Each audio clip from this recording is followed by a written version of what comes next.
as of 2022, Queensland was the state most burdened by red tape, with 121,356 regulatory restrictions in state law.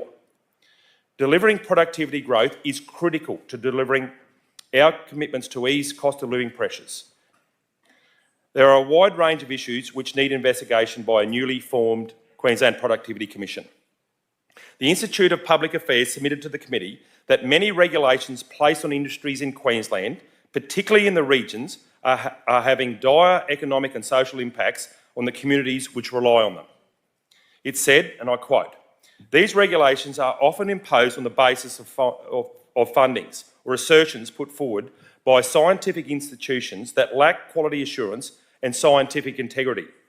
Furthermore, it submitted that, and I quote, bad science leads to bad policy, which imposes significant economic costs on Queenslanders." We also committed to asking the Productivity Commission to assess the implementation of the outstanding measures in the Queensland Sustainable Fishing Strategy 2017 to 2027. I've written to the Treasurer to request that the imminently re-established Commission would consider these matters. Mr Acting Speaker, Cane Growers Cairns welcomes the re-establishment of the Queensland Productivity Commission. It said in its submission to the committee that, and I quote, "The cane industry has been and continues to be impacted by red tape, regulations and legislation.